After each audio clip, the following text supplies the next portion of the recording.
Pardon me while I have a strange interlude.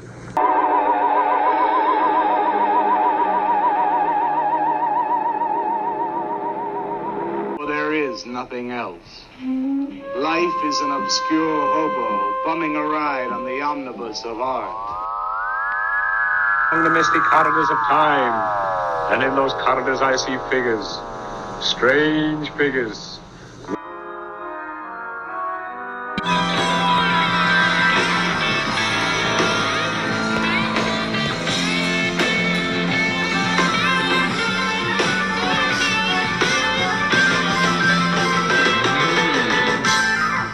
Welcome back, my friends, to the AP Strange Show. I'm your host, AP Strange, and you're listening to my show right now.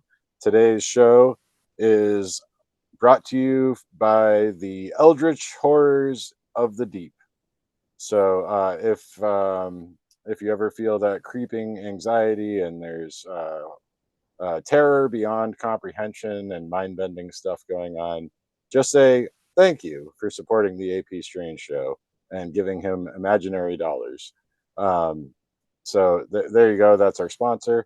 And on this week's episode, I'm discussing a documentary series that I was very excited about. Still excited about because I haven't seen the whole thing yet. But it's called Strange Magick, and it's about the Aleister Crowley. It's about mysterious rock formations in New England and Crowley's visit here during World War One, and the connections with H.P. Lovecraft. And this series, Strange Magick, from what I have seen of it, is phenomenal and very interesting and cool. It's got people like Richard Spence in it. It's got Stephanie Quick in it, I understand, at some point. And my guests tonight are very prominently featured and a big part of it, drawing from the research of Dave Goudsward. He's an H.P. Lovecraft historian and author, and very much involved in cryptozoology as well. And director Bill Darmon, who you might know from The Hill in the Hole movie. I'm really happy to have both of these gentlemen on today. Two fellow New Englanders. Welcome, gents. How are you doing tonight? So far, so wicked good. Pissa. Yeah. Excellent. Howdy. Ooh, good call. I went there already. Yeah.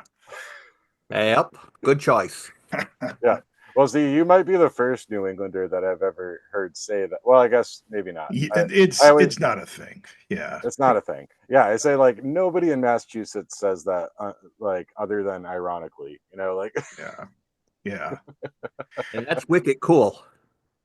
Right. Wicked cool. Yeah. Right. Yeah. I mean, I've lived on the Dorchester line. I've lived on Ave, and down there it's permitted. Maybe, I don't know, whatever. But that's about it. So the southern part of Boston, I mean. So yeah. So yeah. But yeah, this is actually kind of exciting to talk about because we're talking about places in New Hampshire and elsewhere in New England. Of course, New England has a great spooky history, especially with horror authors. I always love to tell people that because you have not only Stephen King very prominently in Maine, but of course H.P. Lovecraft, who very much identified himself with Providence, Rhode Island. But I think a lot of people probably don't know about his connections through the Merrimack Valley into New Hampshire, which is really cool to explore. So how did you get onto this topic initially, Dave, when you were looking into H.P. Lovecraft? Well, like many of my projects, entirely by mistake. I am from Haverhill, and I married the librarian's daughter. Yes, that's hard to believe, a librarian married a librarian. But the special collections room up there was run by a lovely gentleman by the name of Greg Lang, who is long gone and greatly missed. But people kept coming into the special collections and asking him where this house that Lovecraft visited was, or where this was, and Greg didn't know, and more importantly, Greg didn't care. Mm. So one day when I was visiting, he said, "You know that Lovecraft stuff. Put together a list for me, a pamphlet or something that I can hand these people so they'll get out of my collection." And Yeah. I went, "Okay." And that was the early stages of my book, H.P. Lovecraft in the Merrimack Valley, because it turned out to be far more extensive than I had anticipated. It's not like saying this is a place he mentions, this is a place he visited. It is woven, for lack of a better word, into the fiber of his stories. The Dunwich Horror, Sacrificial Table, Mystery Hill, Shadow Out of Time. The character's name is Nathaniel Peasley, which is a name out of the Pentucket burial ground. Hmm. Um, Shadow over Innsmouth is started in Newburyport, based on Newburyport, and that was one of his favorite cities. If he was on the coast, he would go to Newburyport. Period. End of discussion. Yeah. So it's just not a matter of saying he came to town on this date, that date, and he saw Winnie Kinney Castle. It's so much more complicated than that. And I think that's how Bill got suckered into this whole thing too, if I remember correctly. Well, right. I mean, our project wasn't specifically examining anything in New England. We just happened to be doing a road trip in New England and being of New England ilk. Yeah. So it was a little bit, but Dave's background, Haverhill native. I mean, you're really a lifer, Dave, right? Because you're still very involved with the town. You're doing, radio shows around the history in Haverhill. So you have a personal stake in this story quite a Oh, bit. yes. I mean, Yeah. my family still lives in Haverhill. I do contribute to WHAV regularly. Um, Not a lot of ties to the city itself proper anymore. Most of that aspect of it is pretty well aged itself out. Is that the polite way we call it now? Um, but yeah, there's no question. I have strong, deep roots in the lower Merrimack Valley. And then later on, Dave is managing Mystery Hill, which we probably will get to later, but that's that's where our paths sort of intersect later on. But yeah, I mean it's uh from our end of things, sort of what the way we first met Dave and became aware of his research, we had been doing a road trip series for a few years. I It was kind of like a crazy paranormal. We were essentially visiting sites from like weirdo travel logs, and trying Right. to figure out the veracity of these sites. We weren't like believers. We weren't really anything. We were just kind of like, what's going on? Is there anything to some of these stories? And what we found by and large, employing, some potentially, uh, I don't know, techniques that we had found in books of forbidden lore, apropos of the subject we're about to get on. We may have been trying to interface with like certain correspondences and things like that, to see again if we could generate any signal from the noise. And we found that, yeah, I mean, these it's kind of interesting, these locations, as I think there's the term is mystical toponymy, or in my opinion, the better way to describe it, Werner Herzog calls it voodoo of location. And Yeah. we had just found that a lot of these locations had that thing. So Mystery Hill was one of the sites that we were just blown away by. And for New Englanders, it's right in our backyard. This stone site. Who knows what it is? Who knows what the slab is? Is it a limestone? Is it a cider press? Is it a slab used for human sacrifice? What are these rock structures? And then to learn that not only does a site exist, but these stone sites are all over New England. Um, is just another one of those things that just kind of reinforce this idea that there is a lot of stuff to still kind of find out there. And I mean, I think people are, at least your audience is probably aware of the stone site thing. Definitely anyone in New England, I would imagine. Right. Yeah. But sort of when we were starting out, it wasn't so well known. Yeah. So I mean, for yeah, listeners, Mystery Hill is better known these days as America's Stonehenge. It's often called that, even though it bears very little resemblance to Britain's Stonehenge. Um, yeah, uh, and I mean, it was featured on In Search Of back in the day. I think that's how I first became aware of it. Was Hans Holzer walking around there on In Search Of. I don't know if yeah. either of you are familiar with that episode, but it's on YouTube for Da- listeners. But Dave, what yeah. what what did you appear on? You were on, what was the Oh, show that you were on with Bob Stone?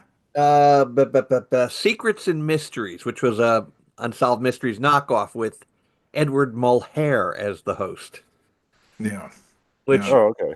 same basic setup. They bring a film crew out, they talk to some people, they do some drop shoots, and then they take it all to Hollywood where it's nice and warm. And Edward Mohel sits there with a nice drink in one hand and a comfortable chair and just talks. Yeah. You know, Yeah. I mean, Leonard Nimoy never visited any of these sites. Edward Mulhare certainly didn't either. I would love to right. think of Nimoy, stumbling around the stones though, and trying to make his way up that craggy hill. But Yeah. but With but the the giant, yeah, with the giant collars that he used to wear on In Search Of. yeah. It was hip at the time. But then again, I am a child of the disco era. Right. Um, yeah, and we should definitely talk about the Bones versus Nimoy debate, the Bones TMP Nimoy debate sometime down the road. This is, a tangent, but yeah. Um, Yeah. but anyhow, yeah, I mean, and just going to a spot like this just sort of reinforced things for us because you can see it on TV. You're like, oh, that's interesting. As a kid, there were like the Time Life series, the Mysteries of the Unknown, so many different, places to learn about these things. But when you go out to these sites, you're sort of reinvigorated by, what you're seeing to a degree. I know, plenty of folks are let down and they feel like, oh, this is a stone folly or a hoax or whatever. But I mean, at least for me, it doesn't matter either way. I'm just interested in the fact that something like this exists and that folks are interested in it, and that's what kind of drove attracted us to Dave's research because Dave is sort of constantly excavating the backstory on these sites, Thank you for clarifying that.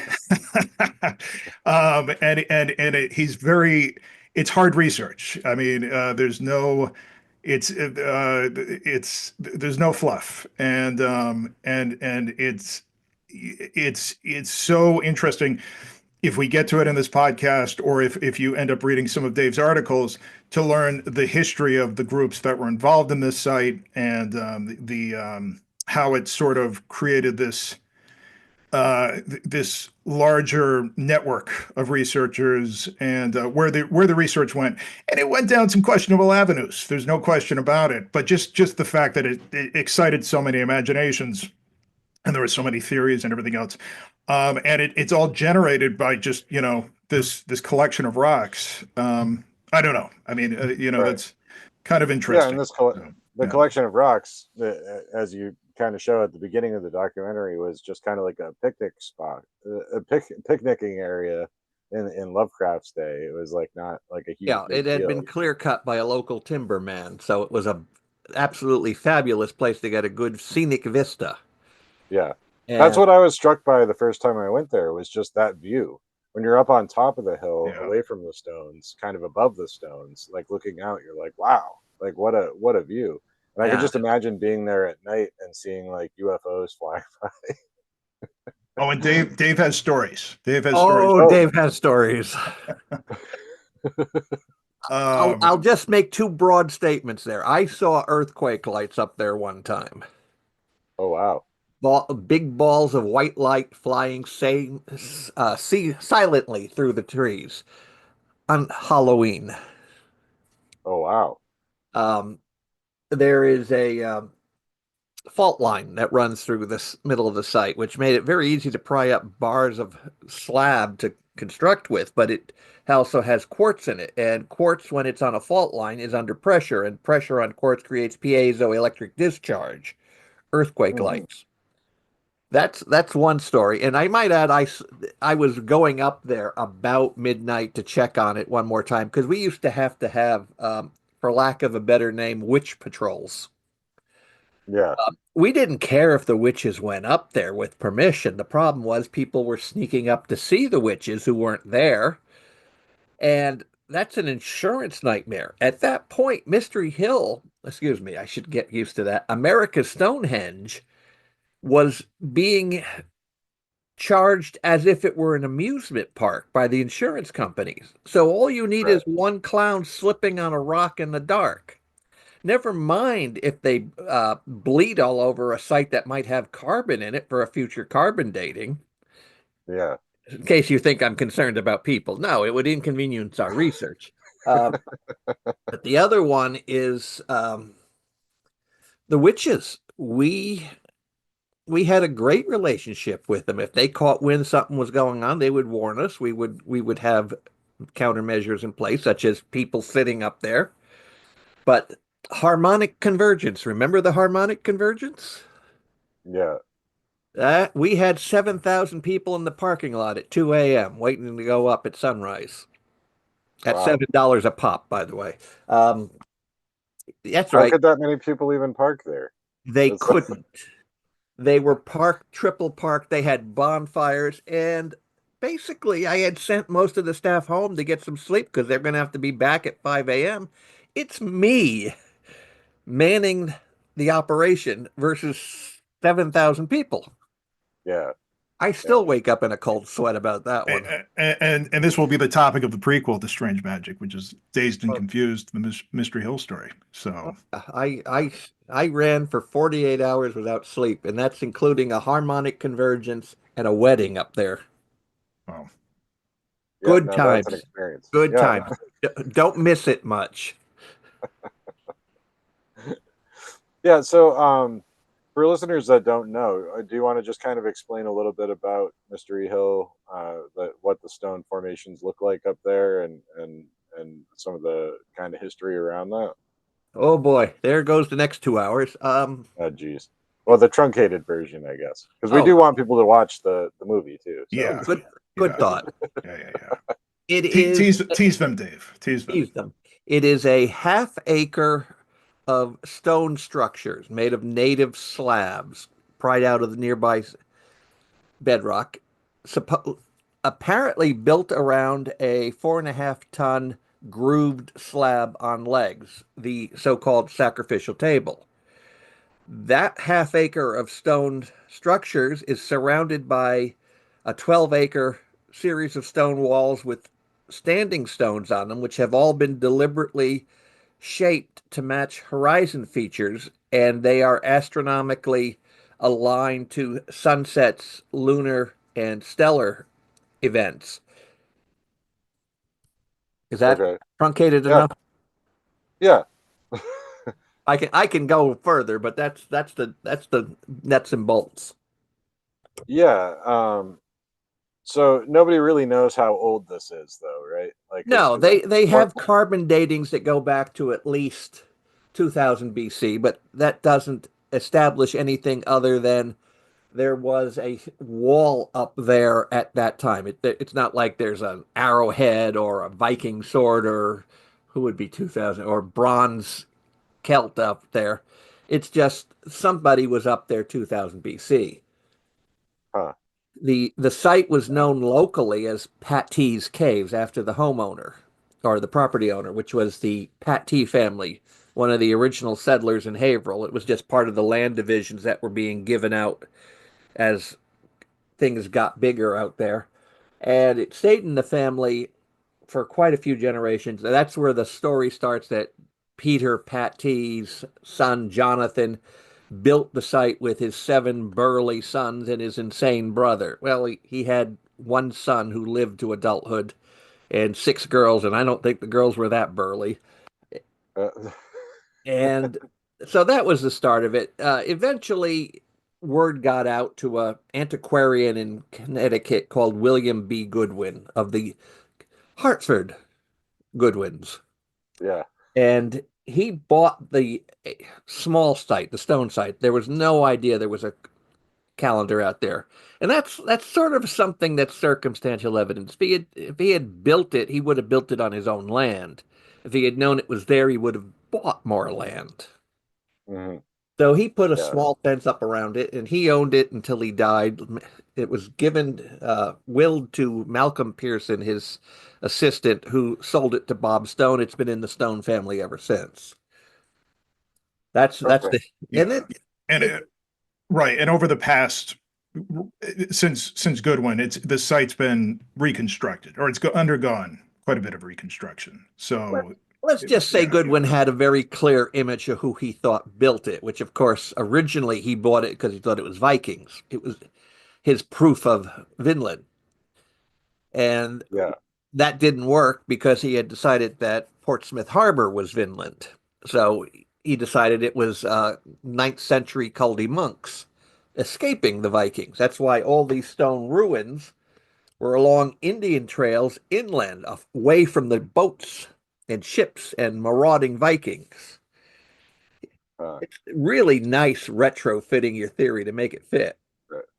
Well, because I mean, the most logical conclusion is that some of these structures, at least, were built by the indigenous people that live there already, right? Yes.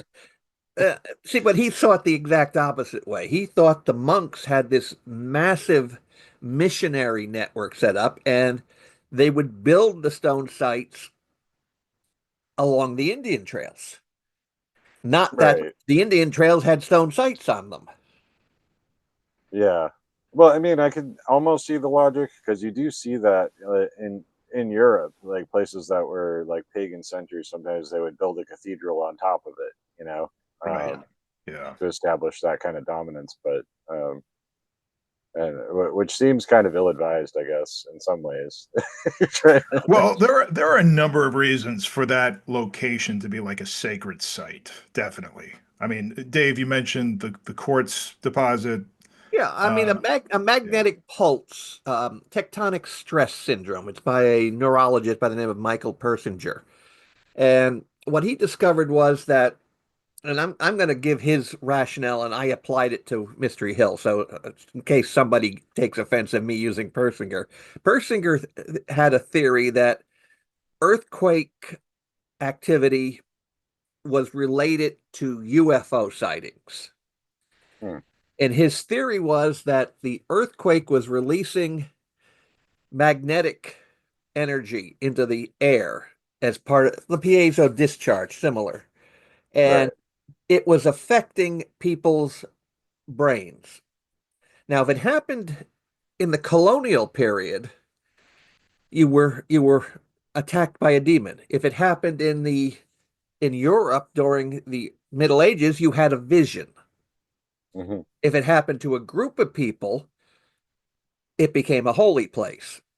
And what it would do is it would trigger parts of your brain. And I'm biology is almost as bad as names and dates in I my head. I think it's the temporal lobe, right? That's the Thank you. common thing. Thank Yeah. you. Right. Yeah. And what it would do is it would basically create blank spots. It would make you feel as though time had passed that hadn't, or you would wake up and you would feel that there was a presence. If you were religious, you were visited by an angel. Your brain was filling in the gaps based on your Yeah. personal life experience. If you watched way too much science fiction, you were abducted by an alien. Right. And Now this is Persinger of like the God Helmet fame, right? yes, that's Same exactly guy. who it is. Right. Thank you for nobody remembers Persinger. I'm delighted somebody actually does. That was a Yeah. Well, I know a few 70, things about a few 70 things. or 80s back in the dark ages. Yeah. Oh yeah. Yep.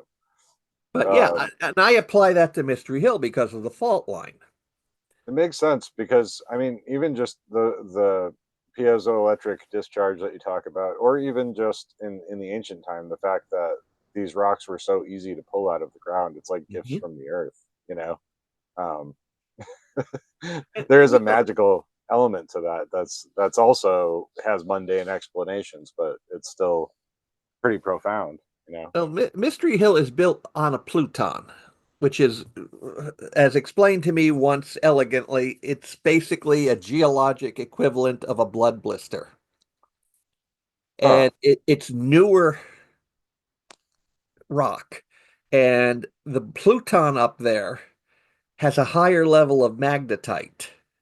So you've even got that going on at the same time. So you've got, this pressure from the fault line, you've got a higher level of magnetite to interact with the piezoelectric discharge.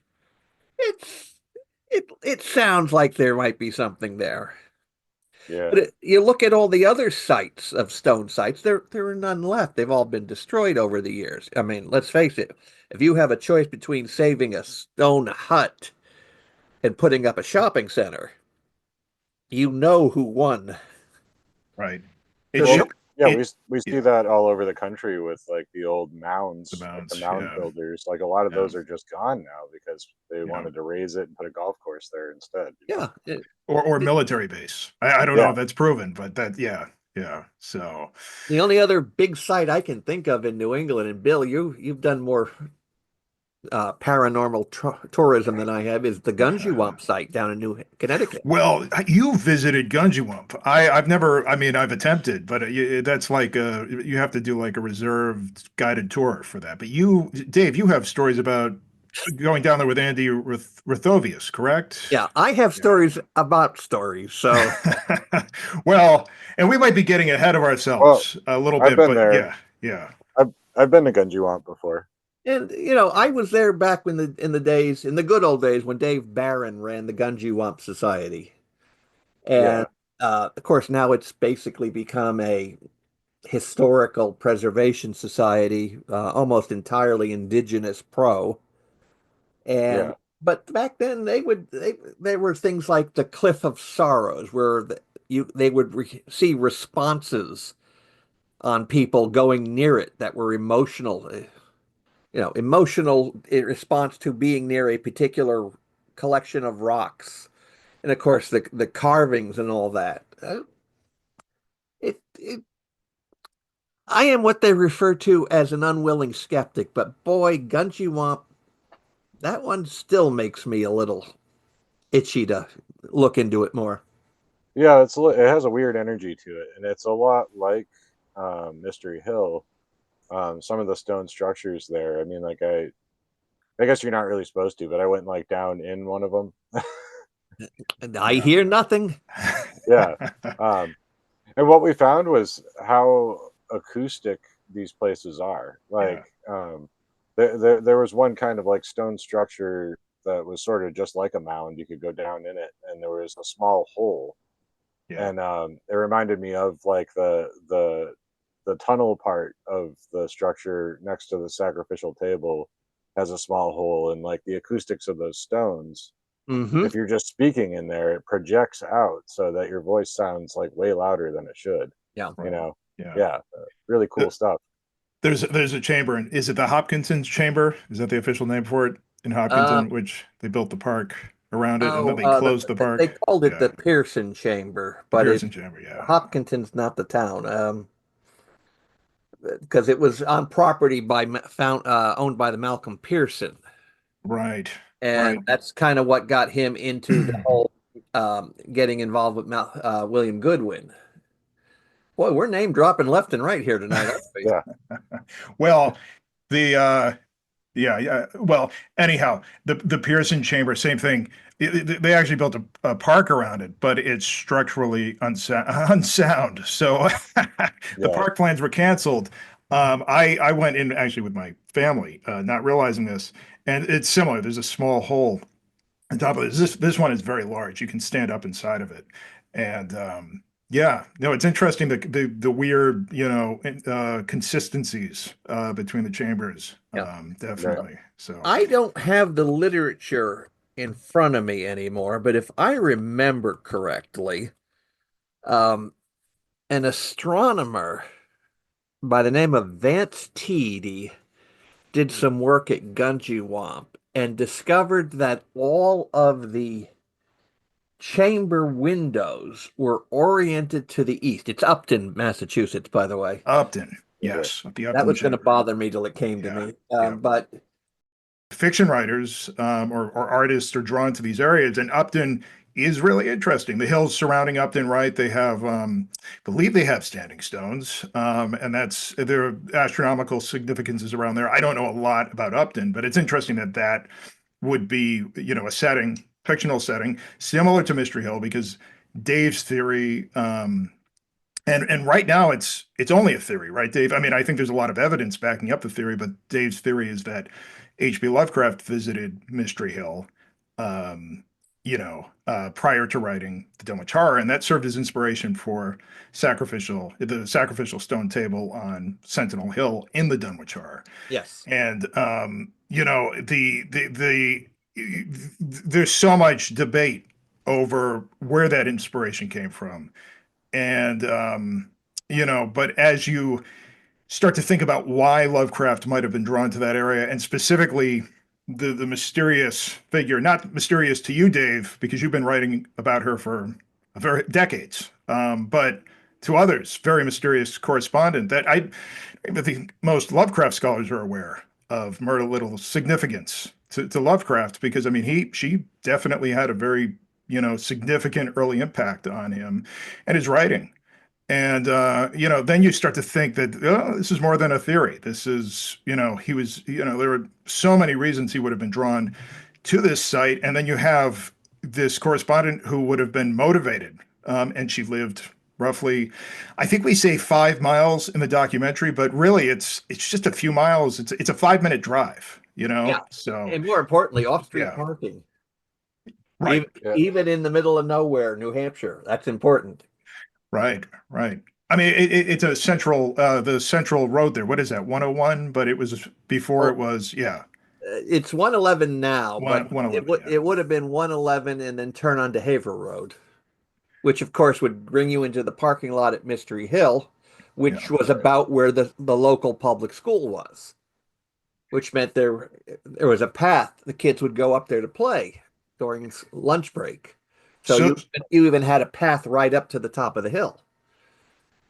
So so when Dave, do you want to go into how you unearthed this story with Myrna? I mean, how did you become aware of her specifically because of the Tryout Smith background and the behavioral convention and some of that, which is like, which came first? Was it just Mystery Hill, and then were you do you, maybe AP? I'm sorry to jump in, No, it's teeing up okay. a question, Yeah. but sort of like which came first for you, Lovecraft or Mystery Hill, Myrna Little or Mystery Hill, etc.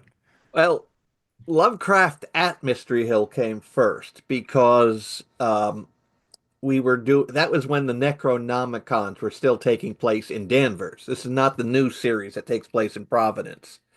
And we were having people come up. And to be honest, I didn't know anything about why they were coming up to visit. And that's how I discovered the sacrificial table might have been the one in Dunwich Horror. I knew about Dunwich Horror, I just never made the connection. So I did a study of where every single sacrificial table, carved slab, whatever you want to call them, was in New England that had public access that Lovecraft could have possibly seen in the course of his travels. And there's really only one, and that's the one at Mystery Hill. So the question is, did he see it? Now, I'm working from one dangerous assumption, which is that he saw a particular stone slab and that gave him the idea. That may be the one weak spot in my theory, but once you eliminate the rest of the stones, there's one in Leominster that was out in the middle of nowhere. He would have never even known it existed. Um, there's one in Hadley, Massachusetts that would have been out in the Quabbin Valley right before it got flooded. There's one in Monroe, New York, which he would not have seen either. There's one in Rhode Island, which theoretically he could have walked past on one of his travels, but there's no mention of them stopping to see a farm or visiting a farm on that particular trip. And if there's one thing Lovecraft did, is he did love to write letters. Yeah. I mean, he I've got didn't leave Providence all that often, right? Like, he left more often than people think. However, he was not leaving Providence really at all until this point when he Yeah, I meets. mean, Yeah, his mother died, and he had at that point he had done a couple of trips to Boston for the amateur press conferences, but yeah. he had never done an overnight trip away from Providence. And Myrta, who I suspect had matrimonial inclinations, can't prove it, but it sure looks it to me, invited him to see her house in Hampstead, which was, a colonial house with the original family, with original furnishings. And he said, why not? His aunt said he should get out of the house because he was still moping around with his mother's passing. So he goes up to the train station in Danville, meets Murda. They get into her car. They go to the house. They put him in a room in the back of the house that hasn't been updated since it was built in the 1700s. Put a quilt on the bed that was handmade by the great great grandmother, and that's his first overnight visit. That's also the first time he visits Tryout Smith. First night is pretty. First day is pretty vague. Second day is pretty well documented in the letters. yeah. Part of the problem with Murda is that all her letters were destroyed by her caretaker in the 1960s. She had been put in a nursing home, and her lawyer was selling off the family antiques to pay for his fee. Yeah. Nice guy. And apparently came across all these old letters that she had kept, threw out the letters, and sold the stamps to collectors. Oh boy. So there are actually, and I've seen them on eBay, nothing I would ever be able to afford without selling a kidney, but you can get an empty envelope addressed to Myrna Little Davies, her married name, from H.P. Lovecraft. Nothing inside it, that's long gone. But it also tells us that they kept corresponding pretty much until he died in 37. But Yeah. to go back to Otherwise, she's not mentioned no, at post 1922. However, and that's where I'm getting ahead of stuff. I'm sorry about that. that's all No, right. it's okay. You get excited, I understand. I do. I'm jumping to the yeah. Anyhow, But so the first visit is pretty straightforward. He comes in. The first day they go. Oh, help me here, Bill. This is more your timelining. Uh, he tells a story to the family that the they make outsider. Yeah, suggestions, and that yeah, becomes the outsider. The next day, he yeah. decides he wants to go down and visit Tryout Smith. So it's important to set up Tryout Smith because Tryout Smith, yeah. Tryout Smith is probably the most important person in the Merrimack Valley, even more so than Murda, although I understand that's blasphemy. And we haven't quite got there with the doc, but Tryout is publishing Lovecraft's earliest fiction, basically. And almost all of his poetry shows up. His very earliest poetry is almost exclusively in this little Haverhill, badly laid out, poorly proofread magazine called The Tryout, which was Okay. interesting enough the enemy camp, because that was National Amateur Press Association and he was United Amateur Press Association. It's a distinction that doesn't exist today, but at that time it's, North versus South type thing. Right. And the amateur press, God, this could literally be volumes of information that we could get into here. But the amateur press, Lovecraft's connection to it is also very important because it's essentially like the internet message board of the Yes. aughts, with the intensity of being on those boards in the aughts, and just with the flame wars and everything else. So that's really what Lovecraft is involved with in his 20s, right? I And mean, it's very important because that's also how he meets his wife. yeah. But And Myrna is also a member of the, yes, but yeah. Murda probably joined after being recruited by Lovecraft, but there's not a lot of documentation from that time period because nobody kept anything. That Lovecraft letters are all to other people. They're not from other people to him. So only one known letter exists from Murda, and none exist from Tryout. And none Oh, okay. exists from a fellow in Merrimack that was the last president of the United Amateur Press Association. But to get back to Hampstead, the second day is pretty well documented.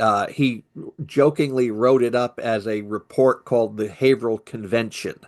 The first day, we don't know much about what they did. I mean, during the day, and he talks on the previous, subsequent visits. They pick blueberries or pick strawberries for the first time. He's never done that before, being a city boy. But there's a gap on that first day of the first visit where it wouldn't take much for her to hop in the car and take him down to Mystery Hill and show him. And because we have no documentation of that first day and barely any of the rest of the two trips, three trips of with to Murda, we don't have anything but circumstantial evidence. Does it fit? Absolutely. Can I prove it? Absolutely not. Yeah. Yeah, and unfortunately there is, well, fortunately for the purposes of the documentary, maybe unfortunately but there's a lot of evidence. There's a lot of smoke. Let's put it that way, and it's finding the fire, which is difficult. So there's so I much smoke. Yeah. I like Murda generally speaking. She's a fascinating character. I wish I had more time in the day. She's another one of these people I would like to investigate with a little more depth because she's Well, got yeah, other yeah. ties even to Lovecraft that we hadn't realized Well, until we filmed. right, and it's really, I mean, because Lovecraft was so impressed with her. I mean, he was very impressed with. I mean, I think the only nit that Lovecraft had with Murda was that she was religious or Yes. spiritual. Yeah. So he would, that sort of factors into a very important piece regarding the inspiration for the Dunwich Horror, and he right he sort of tears into that in that one surviving letter, um, with the George's Sacrifice parable. Yes. Um, and if you watch the extended cut of Strange Magick, we do we definitely go into this and maybe even belabor this a little bit. But the Dunwich Horror was written essentially, and I forget who originated this, but it was written as an inversion of the Gospel according to Saint Matthew, and so I thought you did that. that was not me. I rarely originate anything. I just collect. But the Sentinel Hill was basically Golgotha or Golgotha, and so it becomes an inversion of the Christ story, the Dunwich Horror, with Lavinia Watley or Whately as the Mary figure. Um, so the strange thing, and again, this is probably something that ends up in chapter 2 or 3 or beyond. But for at least Dave, I don't know if you agree with this, and I'm not sure if you were the one who kind of came up with this, but what I believe is that George's sacrifice parable mentioned in the first letter, where Lovecraft is basically, it's as Dave describes, it's a cruel parody, and it's used to kind of chip away at Murda's own beliefs. What was she at the time? Did she identify as Oh Methodist? boy.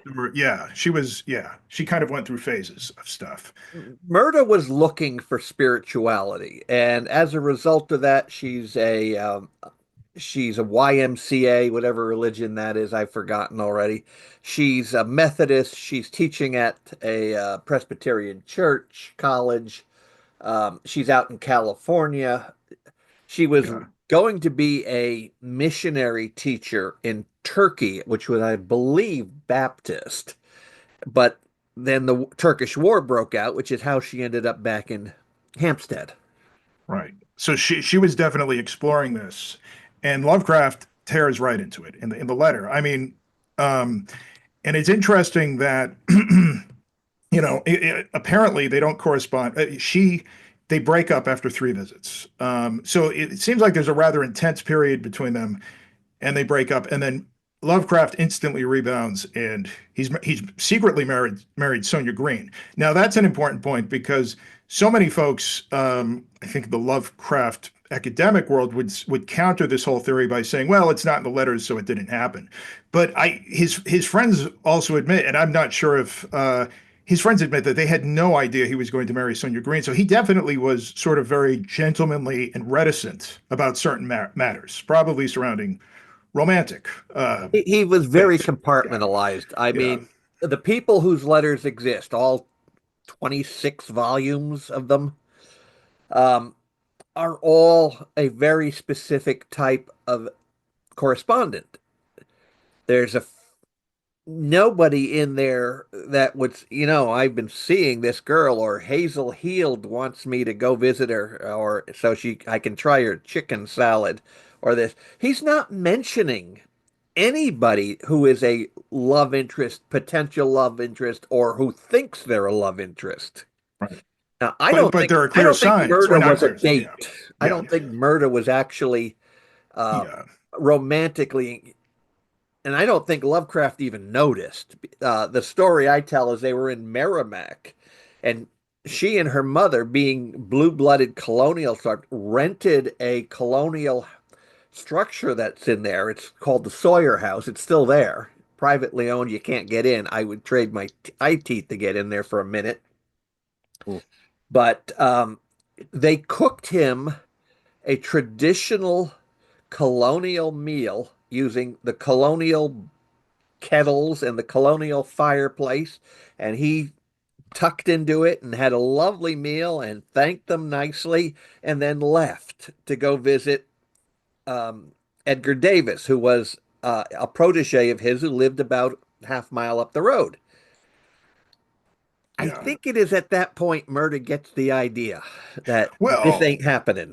Maybe. I mean, the thing that strikes me is that so Lovecraft has an intense relationship with his mother, bordering on, something more than that. And she dies in, is it April of 1921 or May, I think. And then he is going through a pretty dark period. His aunts say as much, right? And then they kind of push him out the door. But that is really the moment when it's definitely a pivotal point for him in his career. And then he starts traveling extensively after this and visits that area time and again. And the only thing I think we differ on is I believe that Lovecraft may have been more interested than we think. The tone of his letter definitely suggests not, but I also think he was extremely maybe awkward to a degree with the way he would assert his intellectual superiority over some of his correspondence, especially one that is religious, and he's trying to for whatever reason constantly chip away at those beliefs. And so he he thinks enough of her to read The Outsider. He recommends her as president, right, of a UIPA chapter. Calls her brilliant. She's a very accomplished author. She's a Radcliffe grad. She's a professor at various universities. And then he leaves, but he visits her another, there's another extensive visit, and then he visits her again, but they're leaving for a summer vacation. Right. And And at that point, it almost seems like that's the break. And then she marries a Methodist minister, and he marries Sonia Green. And maybe I'm mapping my own history, but it sounds like it's just a rebound move, like they are both rebounding from something. Wait, you married a minister?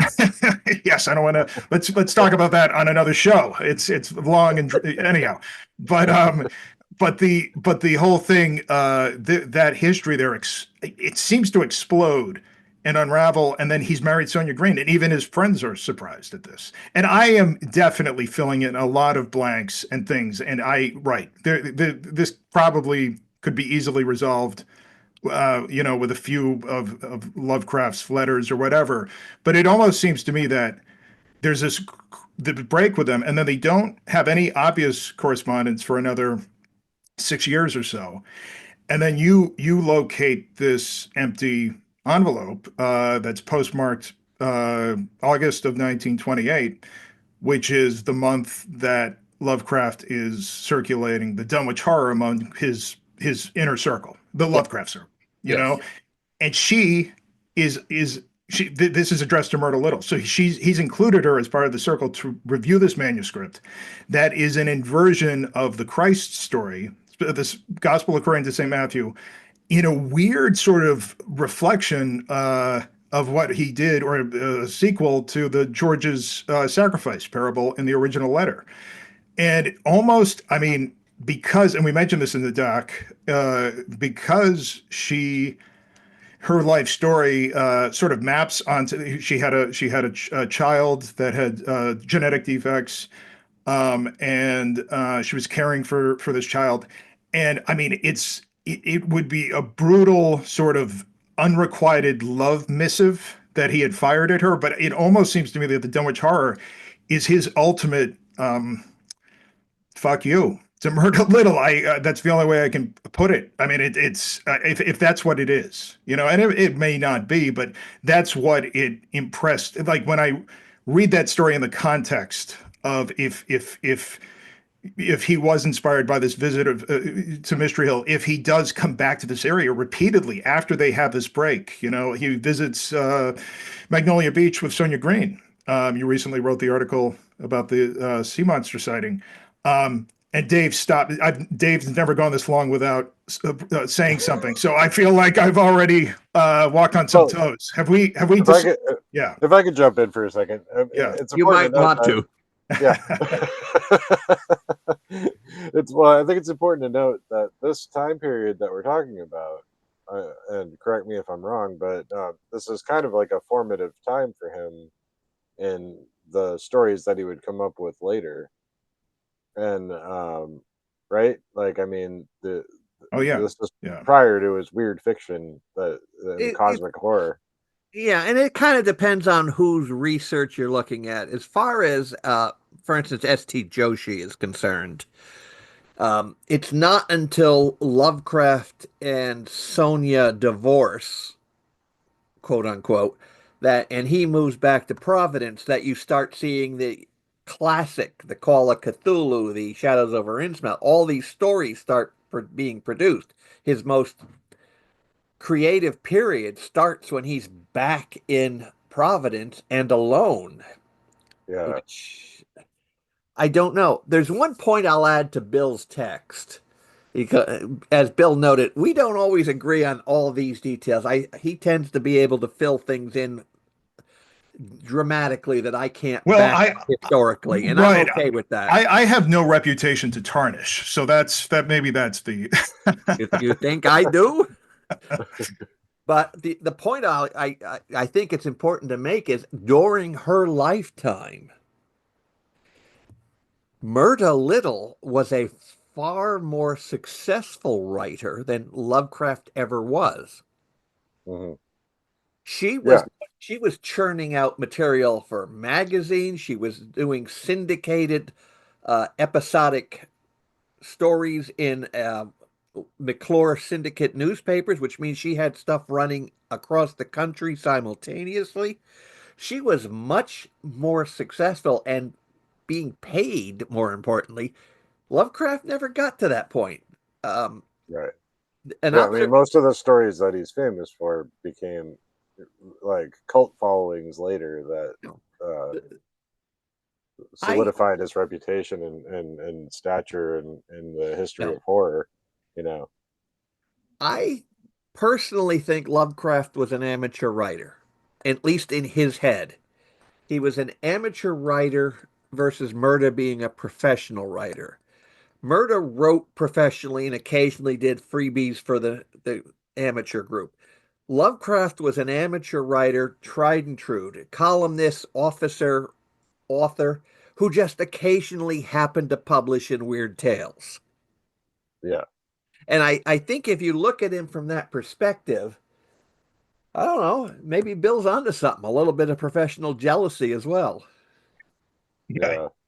Right. And she also factors into Shadow Out of Time, which is something he wrote. It was right, his last Last significant great work. yeah, which was 1934, 36 it was finished, correct? Something Yeah. like that. So this is even years later, and he as Dave has mentioned in his book, he's referring to a visit to blanking on the name of the cemetery in Haverhill, but the Nathaniel Peaslee grave, which he uses as the name of the protagonist, which is he probably right, he may have visited with Myrna Little in 1921. So there's a 13-year difference, and it just seems to me. And again, I have license to speculate because I can't get myself into trouble. I can only get you into trouble, Dave. That's the only hesitation that I have, but I can't And I get appreciate that. but it just seems to me like he keeps on revisiting this area. He keeps on revisiting Haverhill. He revisits Hampstead. He's not physically revisiting it, but in his mind, this imaginative geography, that is psychogeography or whatever the term is, he's constantly turning this over and making it a location, or he's basing characters upon it. And Little happens to be a descendant of the Peaslee family, correct, or the Wingate family? Correct. Yeah. Huh. The Littles were an old founding member. In fact, they were related to one of the signers of the Declaration of Independence. But her maternal line includes a Peaslee. Now, there's a theory that I have that probably will get me in far more trouble than anything Bill will tell you. I don't know about that. And that, well, I've been working on it. I think all of Lovecraft's stories post-divorce, so the great creative period, have inside jokes in them that you would only get, again, if you were in an amateur press movement. Okay. I can give you example after example. In Call of Cthulhu, the protagonist is visiting a friend who runs a geology museum in Paterson, New Jersey. That's his friend James Morton. I've been to that museum. It is, and they have an impressive collection of geology, and that was his specialty. He used to go around with Lovecraft and collect specimens. So there's one. In Mountains of Madness, at the end when Danforth goes mad, he starts quoting the Boston subway system. And what he's specifically quoting is now referred to as the Red Line. And more importantly, it's the Red Line between South Station, where Lovecraft would have arrived if he was coming to Boston, and the home of Edith Miniter, the grand doyenne of amateur journalism. So the man is basically reading off the stops that you would get from South Station to Edith. Again, Okay. it's not anything anybody, it doesn't make a lick of difference to the story, but you have to be insider to know it. In The Shadow Out of Time, the character is Nathaniel Peaslee. Again, it's a headstone in Pentucket Cemetery, and my theory had always been that he was in the cemetery to visit the stone of Nathaniel Saltonstall, one of the Salem witch trial judges. And he saw this Nathaniel Peaslee stone, which is almost directly in front of it, and took a liking to the name. Now that we know Myrna was a Peaslee, I think it's another one of these inside jokes. The character of Nathaniel Peaslee lives on Boardman Street in Haverhill before he goes to Miskatonic University. Boardman Street is the street next to where Tryout Smith lives. And it's just these things just go on and on and on like this. And the case that Dave is building and that we're building in the doc could never be explicitly gleaned from the correspondence. You know, No. you can. Right. Yeah, so yeah. Yeah, there's a lot of clues being put together. Now, since you brought it up, is Miskatonic University supposed to be based on any specific college in New Hampshire, or is it just kind of like vaguely set in New Hampshire? Well, Arkham is, of course, a thinly veiled version of Salem, Okay. Massachusetts, but Yeah. they don't have a university. So it's my guess, and I imagine it's like everything else, everybody has an opinion. My guess would be that it's Brown University, which, of course, he Okay. lived practically next to. In Providence. Yeah. But Yeah. but the other side. So what would be the Miskatonic River though? What would See, there's where the whole thing starts to fall apart. I The have heard Merrimack? potentially? Mer- I'll just say potential, strongly potentially. Yeah, and but that's then Dave. again, the Housatonic, you got half the Okay. name right there, and that's Mm. no, it's. But the Manuxic River is another one he makes up, and it's like at some point you just have to say, you know what, this is artistic license because he needed a river valley to get to Dunwich. Because remember, Dunwich is at the far end of the Miskatonic River Valley. It also means it's a ridiculously long river. If Well, if I mean, the Dunwich, Connecticut River is really long. yeah, but it's also going the wrong direction. Right. Yeah. Because Dunwich, if Dunwich is located near the towns it's based on, which is Wilbraham, which again is an Edith Miniter location, um, that's a that's from the Salem out past Worcester. Yeah, but well, the That's Connecticut River runs through Wilbraham, though. it runs all the way up into Canada if you go long enough. But Yeah. I don't like the Connecticut River for it. But No, I mean, yeah. then I'm just again, using. my opinion is as good as anybody else's, which is to say, find me some documentation and I'll make it Well, up. Well, I and mean, the Connecticut yeah, River has some weird spots on it, though. Have you yeah. ever seen the petroglyphs up in Bellows Falls? Oh yeah, Yeah, those are pretty damn strange, and there was supposed to be like a sea serpent in the Connecticut River. Um, yeah, lots of weird stuff along the Connecticut River. That's a digression, though. Sorry, I cut you off, Bill. it's not a digression to me. I'm actually working on a book on New It's England sea serpents. all digression. Right. Yeah. Yeah. To me, there is no such thing as a digression. It's just how did we get where we're going? Right. And yeah, there's a bunch of oddball What? sea serpent reports from that area of the Oh, Connecticut. but before we get to sea serpents, because that is a whole other barrel of sea serpents. Just coming back to the discussion about Miskatonic and Arkham. I mean, Lovecraft, I mean, his inspiration, we're talking about Lovecraft, but the documentary is also about Aleister Crowley. So Right. and it actually Yeah, we goes, haven't even touched on him yet. yeah, but that's good because Dave, I don't think you want to go there, correct? That's not something you want to. Aleister who? Exactly. Yes. But Lovecraft's, he's insanely derivative.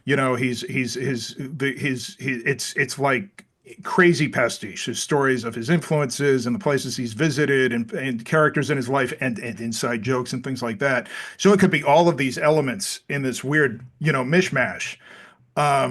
But it's interesting that some of the most significant elements that he comes back to, in some of these stories, I don't know. It indicates to me that this is something he was turning over, in his mind. And there's obviously tons of repressed stuff in Lovecraft's fiction. That comes out in other ways, but at least the way he's basically nudging or ribbing his inside circle, knowing perhaps that Myrna Little might read this story because she is in his address book beside his bed, which I think the address book was published at some point, correct? A transcription of it was published. The original book is actually lost.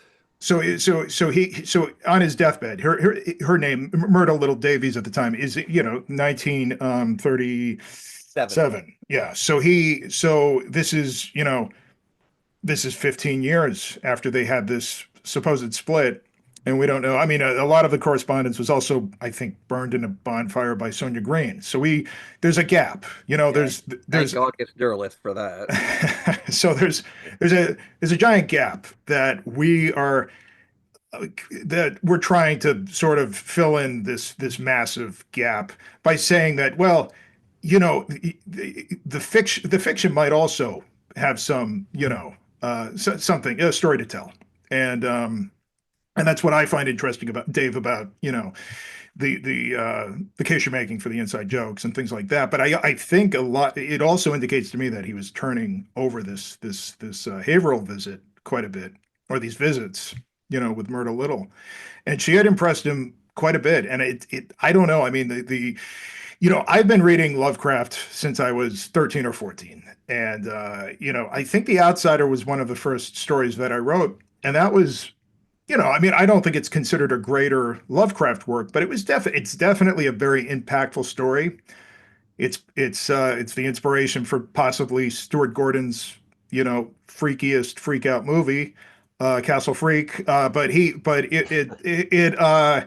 had think it after this point in his life where, the outsider emerges from the castle, spoilers, but he emerges from his castle. He's emerged from Providence. He reads a story to Little. Then he's telling these stories that really some of his more brilliant literary techniques, where he's doing this pastiche where he's taking real world events, discovery of Pluto in Whisperer in Darkness, and he's mapping them onto his own, mythology and this imaginative, backdrop that he's created for New England and everything else. It seems to me like that happens almost entirely after the visits with Myrna. And I'm not saying she's responsible for that, but I'm just saying that he's had this crazy inflection point after these visits. And that's when he really starts to get traveling. So Dave really, like, you're doing a book on Florida right now. How many people know that, Lovecraft was visiting Key West, maybe crossed paths with Hemingway or whatever, I mean, a lot of that history, I had always assumed up until, like, I was in my early 20s, that he was a recluse. He was a hermit. Well, it's kind of the picture you get of him usually is, like I was going to say earlier, he seems like he probably would have been a little bit socially awkward anyway. Um, but yeah, I feel like that's often the narrative that you're given, is that he was sort of a hermit, didn't like to leave Providence, didn't like being around people. I think I've heard that he was like a germaphobe and other things. So we're kind of seeing a different side of him when you actually look at his letters and everything, and really investigate potential of inspiration from his travels. Because yeah, I didn't realize he had traveled that extensively at all. So The Florida trips are the fascinating. Well, they're all whatever I'm working on currently is always a fascinating one. That book is actually done, and God willing, and the creek don't rise, it'll be out sometime in the next 20 years. yeah, Not a fast publisher, but there are examples in Florida, and there are examples, come to think of it, in Newburyport, where he had to be chatting with a local to use phraseology he uses in letters. For right. instance, for Newburyport, he refers to the Joppa Flats as Old Joppy. Hmm. Well, that is correct. That is a term they use in Newburyport, but Lovecraft was not a local. He would have had to have talked to somebody to pick up that terminology. Yeah, so it's not like he was just scuttling around Newburyport and avoiding people like a Yeah, vampire or something. that's kind of what I do when I go to Newburyport, but that's a different story. But earlier in his life, he did fit that kind of. He was a ghoul. I mean, he definitely. Well, according to some accounts. I mean, I know there's some debate over this, but earlier in his life, he was sort of this. I mean, he was right out of the pages of some of his stories. He would only leave the house at night. The neighborhood children were terrified of him by witness accounts. I think Yeah, that a lot of that was his mother. I mean, you yeah. want to talk about an Oedipal neuroses. I think she messed him up so badly that it wasn't until she was gone that he finally started to really rewire his brain. Right. Yeah. Well, Yeah. in the meantime, too, he had a relationship with Harry Houdini. I wonder if you get into that at all in the series. Dave, are you going to let us get into the Harry Houdini story at all? Is that Cantor of Superstition, and Houdini's Well, I intelligence don't have a dies? problem with getting into it So, with you, but it's sort of you sort of introduce a new character to the equation yet again, which is the Eddies, who are Yes. Yeah. Cliff and Muriel, who were yeah. neighbors of his for a while, So, and he's the one who introduced Lovecraft to Houdini to do the ghostwriting. Right. and So that, yeah, that's an aspect of the documentary that begins to tie in some like outside Myrna Little begins to tie Lovecraft to potential Crowley activities. So, Oh, um, interesting. yeah, and to be honest, I've never looked into what Houdini thought of Aleister Crowley. So that might Well, be enlightening unto both itself. anti-spiritualists. So yeah, yeah, Yeah, but well, Houdini was a little less tolerant in his right, phraseology. yeah, So well, my understanding is that the book that Lovecraft was supposed to be ghostwriting for Houdini, or it was supposed to be a collaborative effort, was some kind of cancer of encyclopedia superstition. of the Yeah, occult that was more skeptically bent. So they were, cancer of superstition. Yeah, yeah, yeah, the right, cancer of superstition. Yeah, yeah. So it yeah, with Eddie. Yeah, and so did that just went to auction, right? The original manuscript. yes, So yeah, so I mean, cancer of superstition is interesting. Long story short, Houdini had some. He was, traveling the world. He had some intelligence connections. He was thought to be a spy. I don't know if that's been confirmed. And he had Lovecraft ghostwriting the story set in Egypt at the pyramids. I forget. yep, Yeah, and then the cancer of superstition with Eddie, and there's mention of this other figure that becomes pretty prominent in the documentary. His name is Hugo Munsterberg, and if you have Spence on, Spence can talk about Munsterberg. But Aleister Crowley, while he was in America, considered Munsterberg his Moriarty, as he described it, right, in this crazy intelligence operation that they were all involved with, this propaganda, counter propaganda sort of thing that they were doing. And it's interesting to me that I don't know if this was at Houdini's direction, but that Munsterberg would factor into the writing of the Cancer of Superstition. I mean, he was a pretty uh, prominent figure at that time. And he had a lot to say on the subject. He was friends with William James, Munsterberg, that is. But it's just given the intelligence angle on this, and Houdini and Munsterberg, and then Crowley's own strange involvement with Munsterberg. That's another angle that kind of strangely connects Lovecraft and Crowley. I mean, and just to get this out of the way, because I mean, I think this is probably uh, one criticism leveled at the documentary. We're not trying to suggest that they physically met one another, these two right, figures. But yeah, there's so much smoke that we kind of like tease and get into. And then there's initially with the documentary, we were going to name the first chapter The Known Knowns. And that would have been, we would have started with Dave's story at Mystery Hill. The second chapter is the known unknowns, in which case we get a little bit more into Spence and Crowley and what Crowley was specifically doing for British intelligence in the United States at the time. The third chapter is the unknown unknowns, which is almost pure speculation. And that's where we're just, haphazardly connecting every dot we possibly can and telling the story, because this was originally conceived after we did the road trip series. I was thinking this would be like the world's greatest, like either like Baz Luhrmann-esque movie epic, or like that old Amadeus biopic. Like right, this is crazy historical epic set in New Hampshire. Crowley, Lovecraft, Myrna Little, all these different figures, Munsterberg.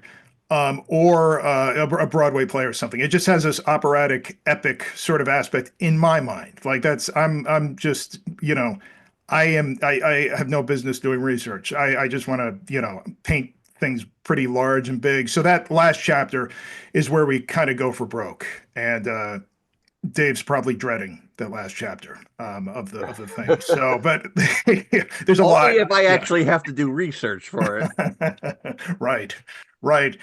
But there are Just there are shoot from the yeah, hip. Wild speculation. That's all we want. that's right. That's what we'll call it. But I mean, so to that point, Houdini does play a role in this. I just don't know how much we can get to. I would love to talk to well, Eddie factors into it as well. But yeah, I mean, it really comes down to some of Houdini's intelligence connections and why he specifically was engaging with H.P. Lovecraft. And this isn't to say that Lovecraft was a spy or remotely a spy. Um, I think, I mean, I'll throw this out there. This is kind of a paranormal podcast, right? I can say, Right. Yeah. yeah, Yeah. I can go there. Um, Lovecraft. So, Dave, you once brought up the fact that Lovecraft met L. Ron Hubbard towards the end of his life at a con somewhere, New York, maybe. New York, yeah. Was that Frank Belknap Long that introduced the two of them? I believe it's Frank Belknap Long who tells the story as well. Right. And so Lovecraft meets Hubbard, a young Hubbard. This is a young Hubbard. This is pre-Parsons Hubbard. This is pre-Jack Parsons Hubbard. This is a long time before Hubbard becomes a player. But I think he's writing science fiction at the time, or he's an aspiring science fiction writer. And instantly Lovecraft says that he's going to be somebody. This is a somebody. Just a brief encounter.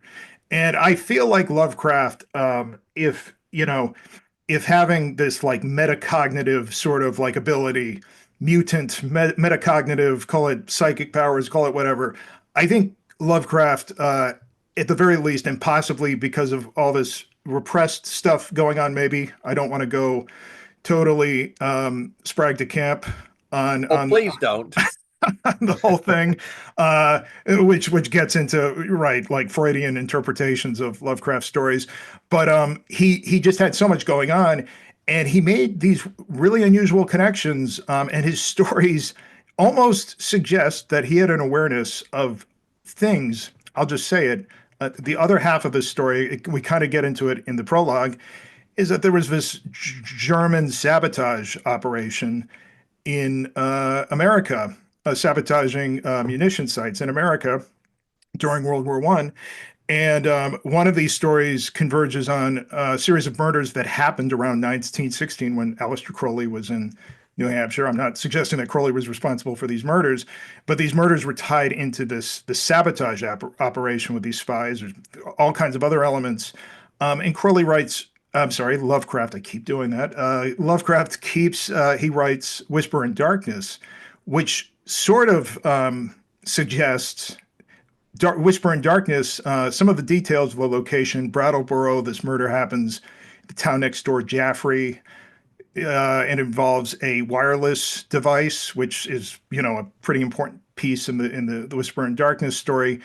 It almost seems to me like, oh, did Lovecraft read this story in the newspaper and then it factored into his writing? There's no evidence either way. Or is Lovecraft just this crazy, strange attractor figure that just picks up on these crazy currents, and he just, via his imaginative prowess, we'll call it that, he just, that's how his mind sort of assembles these opuses, and Right. anyhow, and the Hubbard anecdote kind of, in a way it seals it up, because Hubbard did have an outsized impact on the rest of the 20th century. If you go down certain paths with the Hubbard story. And so, Right. And then yeah, intersects again with Crowley by way of Jack Parsons, as you mentioned, right? right. Yeah. So, Yeah. I think a lot of these loose ends are going to start getting tied up when the Frank Belknap Long letters come out. And that's the last major collection. In fact, I think they're calling it the last in the series. Of course, it's also a shelf breaker. It's a massive book, but Frank Belknap Long, because his letters have never been published, is really I'm almost going to call him a dark horse candidate. He's the one who introduces Lovecraft to George Fort, L. Ron Hubbard, Charles Ford. Yeah. Charles Fort. They all Yes. start to I mix have to up correct together. you because we go there in the doc. So otherwise I would have just let it go. Charles Hoy Fort. Yeah. Yes, I've Uh, I've been putting together an idea for a book on Lovecraft as a cryptozoologist slash Fortean, and all the names are starting to blur in my little fuzzy head. yeah. But That's okay. Belknap Long is the guy in New York, and if anything is going on in New York, he's the one who's going to have Lovecraft. He's either going to bring him or tell him about it or send him the documentation. And he's the one who hosts Lovecraft on his visits. So he's a much more pivotal player than I think most people give him credit for it, and that's simply because much like Murda, nobody's read the letters. The difference is his letters exist.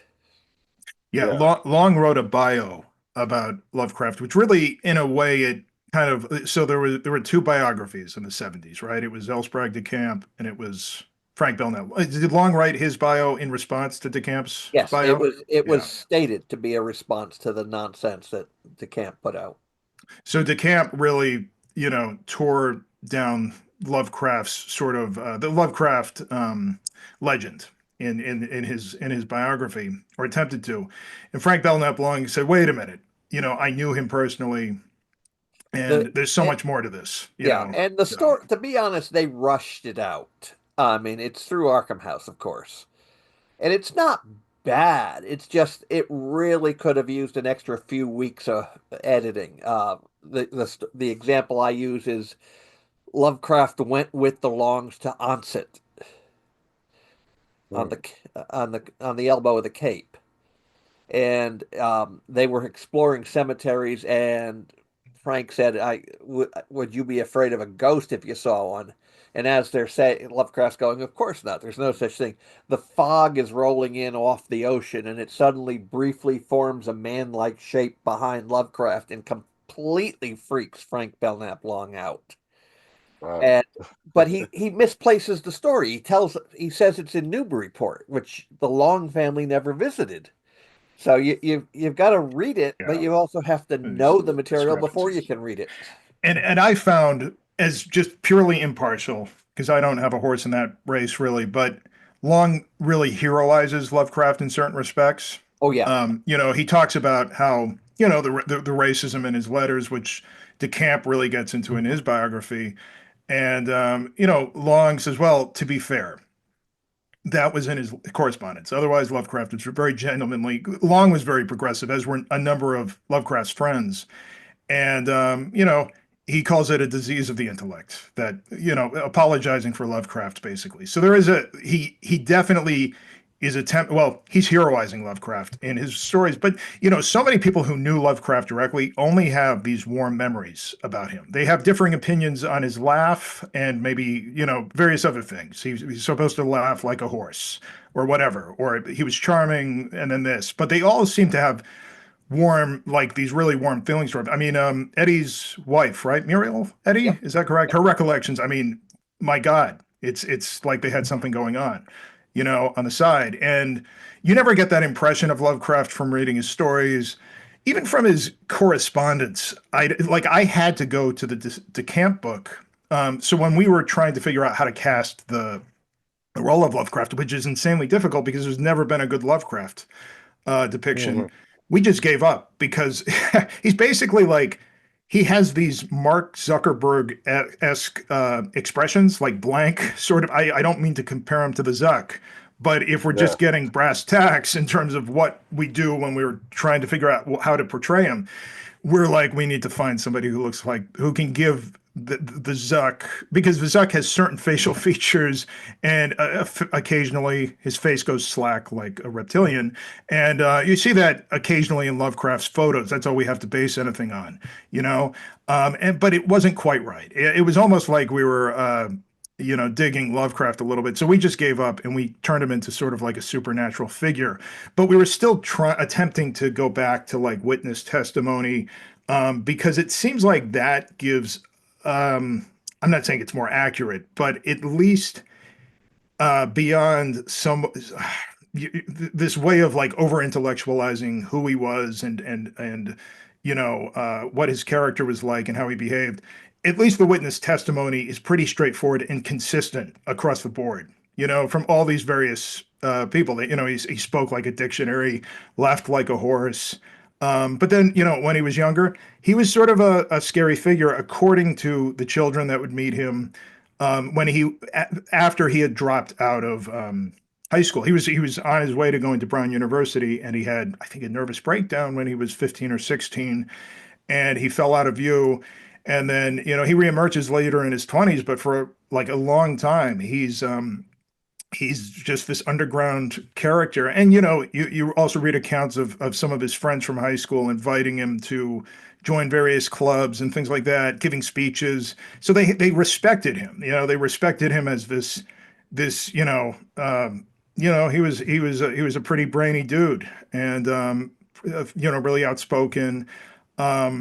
But he definitely went through this period where he was sort of like a ghoulish figure from his story. So we ended up in the documentary just portraying him as I say a night gaunt, but that's not accurate because night gaunts were more like bats, I believe. So he was a ghoul, especially at that point, I believe, in his career.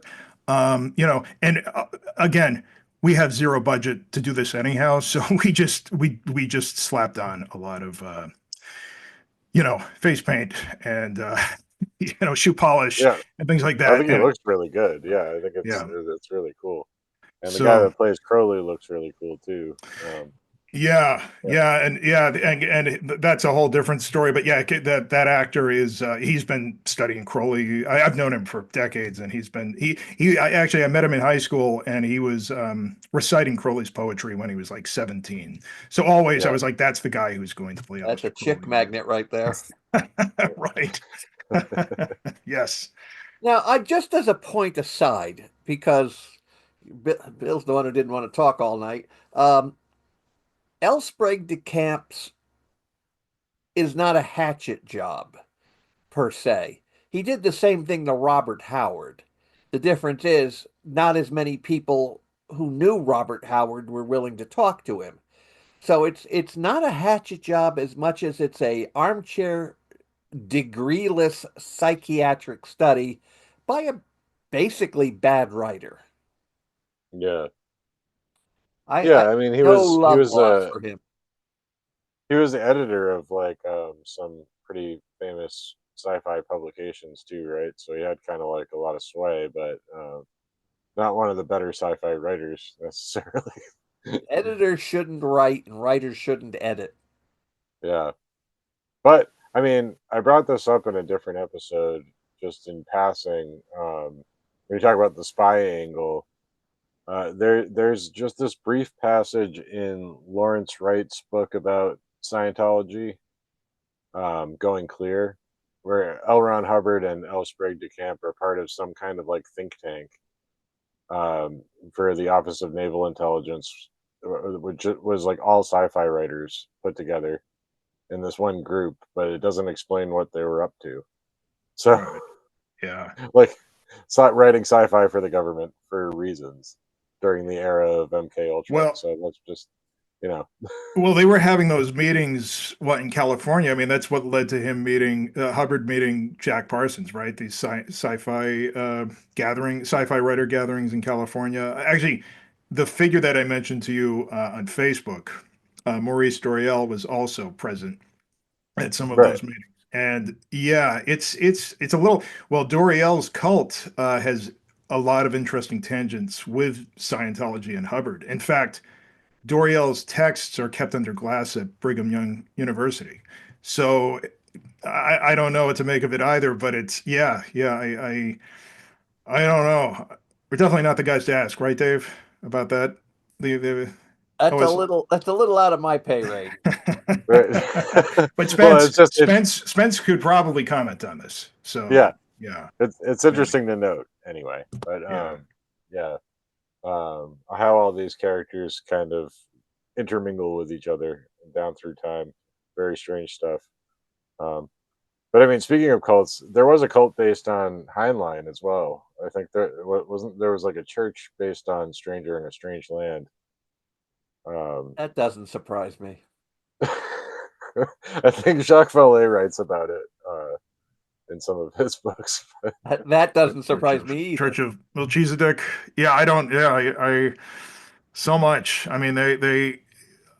It's. I mean, it's a really impressive. Uh, I mean, it's definitely a story to be told with like the whole shaver thing in terms of like when I say story, I'm thinking like a Baz Luhrmann-esque approach to doing Right, on a big painting large, because it's interesting how like these guys are all consistent, like they're all larger than life beyond being writers, they all right, have, yeah, so but right, where do you go with that? I mean, it's do you just, is it just open speculation, or is there some actual history there? So um, but yeah, yeah. I just love like sometimes taking these facts in isolation and sitting with them and like rolling them around in your head.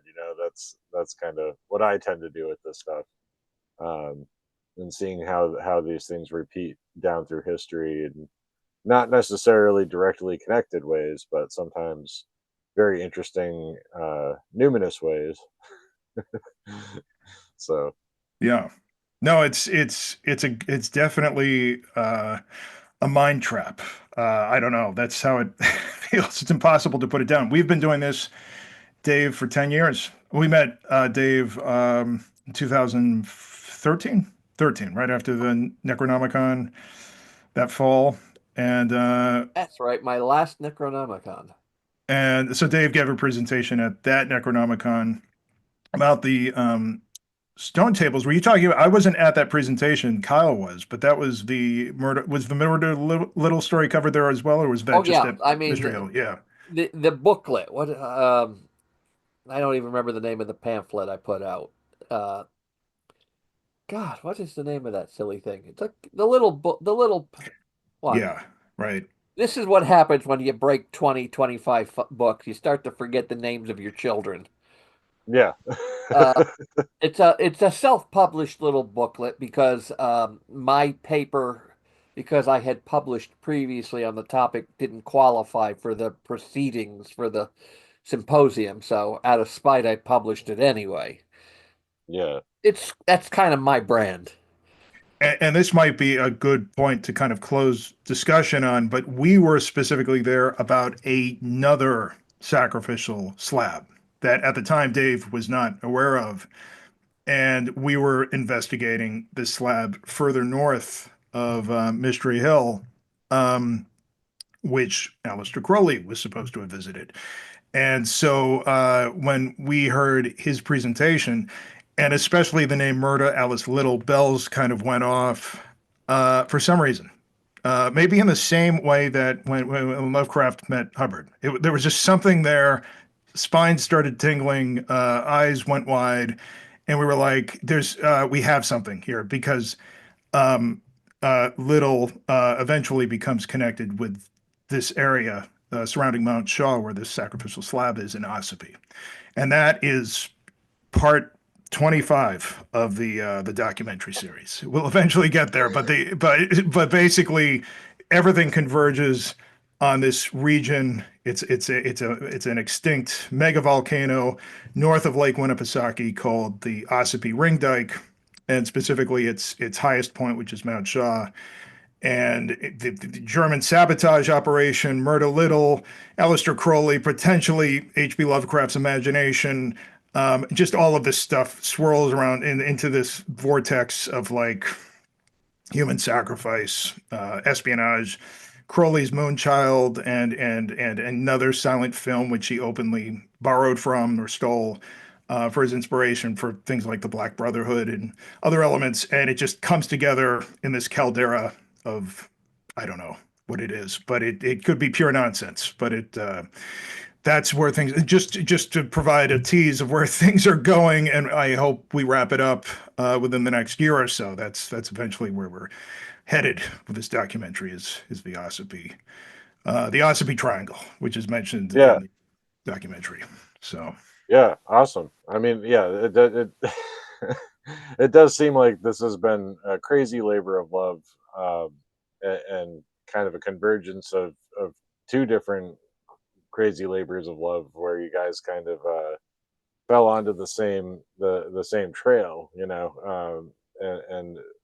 I'm thrilled to be able to finally see this thing, because I feel like I've been hearing about it for a while. Me I don't too. remember exactly when the trailer first popped up on YouTube, when it started sharing that around, but I'm thrilled that you had a debut for that first episode, or well, first section of it, the first part of it, and we got plenty more to look forward to. So, my listeners, I can't imagine anybody that listens to this show wouldn't enjoy it, because it's fantastic, and it touches on a lot of the things that we kind of talked about on this program. So, I'm very excited to hear more of it and see more of it, and I really appreciate you guys coming on to talk to me about it.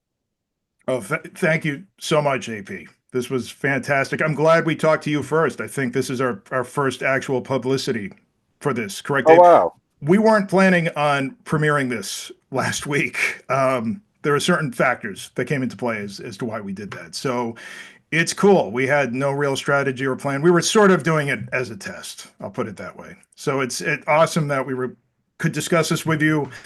I appreciate, and I think we all appreciate, the words and everything and the interest. So that's super cool. So, and Yes. I hope people enjoy it. So, yeah. Oh, yeah, I'm sure they will. So where can people find it? It's on YouTube. So what's the YouTube account, and where should they look for it? I believe it's / Strange Magick Film.